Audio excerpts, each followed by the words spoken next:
that I want to read for you is the first poem in the collection. It's called Silhouettes. Like dancers, the elms lift their arms skyward. The oaks clutch the air with gnarled fingers. Bony branches etched into the pastel evening. It is time to step forward, uncloaked, naked shadows dancing on the canvas of the world.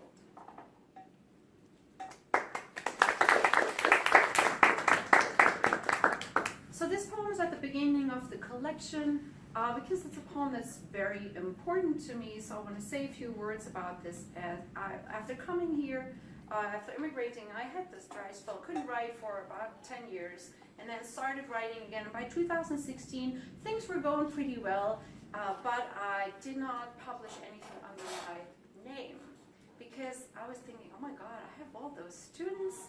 And I mean, 90% of the people on campus know me, so they may Google me, and then they find all this weird stuff. So I was feeling very self-conscious, and I had a wonderful website with photography paired with poems, and it was completely anonymous.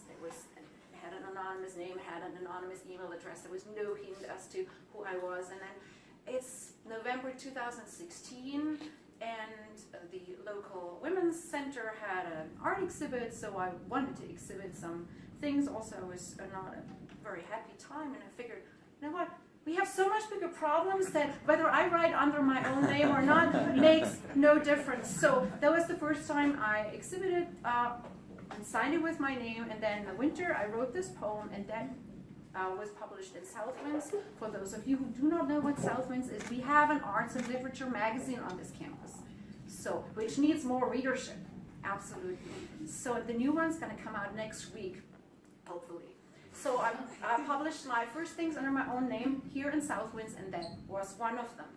The collection is called Porous Land, and that title comes from a poem that I wrote about the Missouri karst landscape. You know that we have this limestone dolomite geology that makes all those caves. We have 6,000 or so caves in the state, and so that's called karst, and the poem is called Vanishing Act. The stream disappears, swallowed by insatiable karst. We live on porous land. Skin-deep soil hides the unknown. Passages that worm through earth's flesh open into wombs and cathedrals. Flowstone gleams wet like mucous membranes. Water seeps through fractures, dissolves and deposits. We must descend deep to understand what lies below, where crystals form under heat and pressure. Grown larger, the stream emerges again, down valley, unexpected.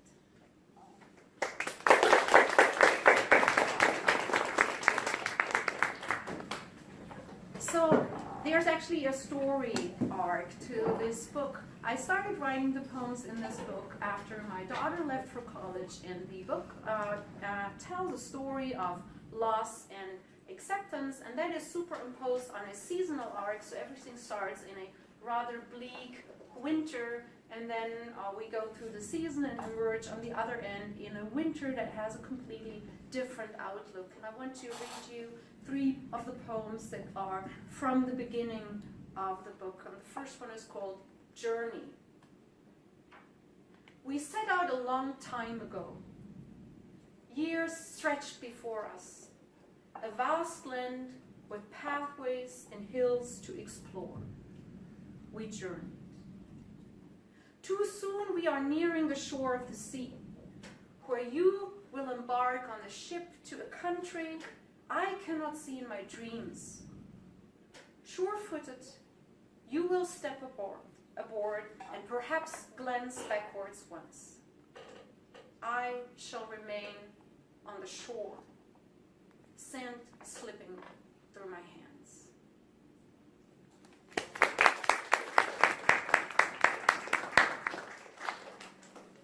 I watch you sail away on the blue stream of the years, uncharted currents and tides, different than they were on my voyage. My tattered maps will be of no use to you, but I gave you my compass. This has to be enough.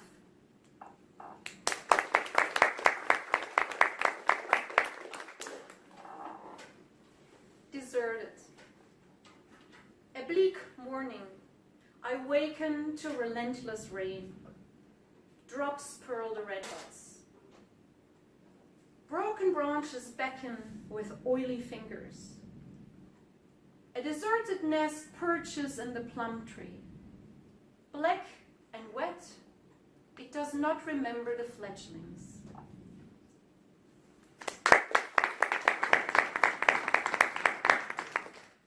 Now, as many of you know, I'm a hiker, and so I love to be in nature, and that's where I get most of my ideas. So nature is a source of inspiration. It is also very therapeutic, and if you're stressed, I can only recommend just go out in the woods. We have lovely woods here, and so I'm going to read you a few poems that have to do with that connection. And the first one pretty much tells you how I come up with ideas. It's called Gathering Poems.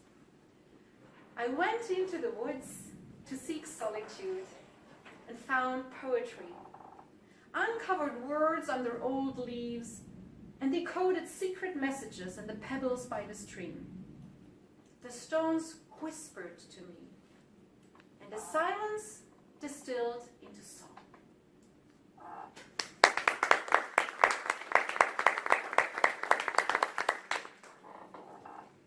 Therapy. As I walk in the woods, the worries melt off my shoulders. My jaw softens, my hands unclench, unfurl, like the wings of the wild geese that sculpt the wind.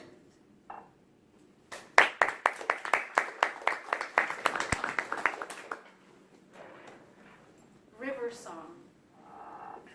I call to the ageless river, who does not justify her existence but just flows. Green River, speak to me. Green River, teach me to turn obstacles into song. Green River, sing to me. Let your many voices take root in my heart.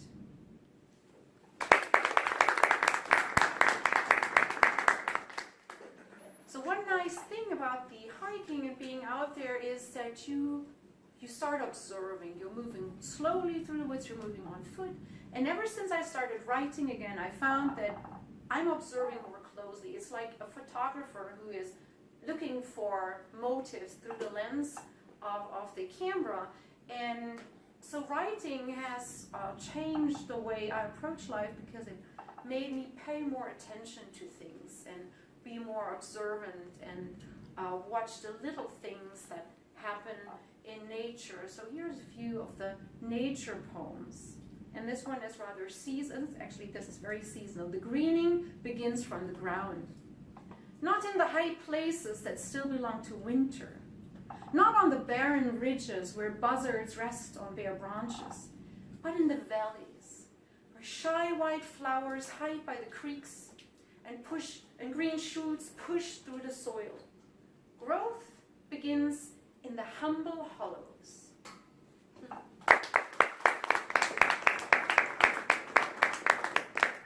So this next poem is very, very timely because this is the season when the bluebells are going to bloom. We went out there last weekend, they're just starting, and next weekend shall be glorious. And there's a place in Merrimack Conservation Area, if you drive through the park and across the Merrimack in the conservation area near Sullivan, where when they are in season, it's all carpeted. It's like a piece of sky has fallen down to the earth. And so we go every year to see the bluebells. We wandered into the realm of the bluebells that dwell in the floodplain after the spring rains. Carefully, we stepped through the blue kingdom. We could not hear the tiny bells ringing with mirth, but we saw the great heron lift off toward the river, his silent blue-winged shadow gliding over the flowers.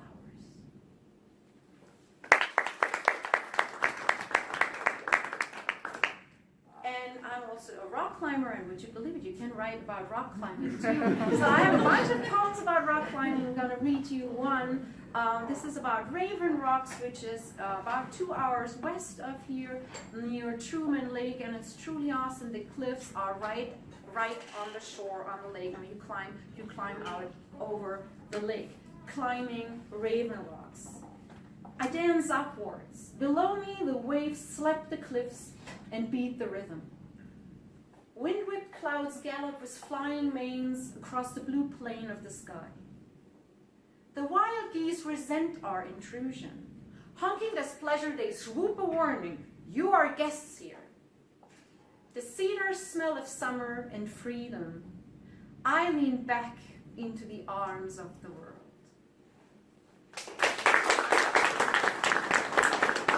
Those geese are mean. So they actually did a close flyby. I was climbing and they flew behind me really, really close and made it very clear that was their rock and we were just not supposed to be there. So the cedars, we don't have the cedars in Germany. So when I came here, I really started, I fell in love with the smell, and to me that smell always conjures up memories of the West. So we try to go out west once a year where there's actually real mountains and not just Tom Saw where you can drive to the top. So we go either to Utah or to Colorado. And so one of these poems that I'm going to read you now is from the mountains in Colorado. And when you're at high elevation, at high altitude, there's something very different because there's less oxygen. And that makes a big difference to the way you hike because all you can think of is breathing. And how you breathe really depends on the terrain. So if it's steep, you're huffing and puffing. Not so much here, but there it's noticeable. And this poem's called Mountain Meditation. I hike in silence. My feet follow the rhythm of my breath, which is molded on the contour of the mountain. I think only of breathing and walking until I reach the summit and realize I spent the morning in meditation, every step a prayer.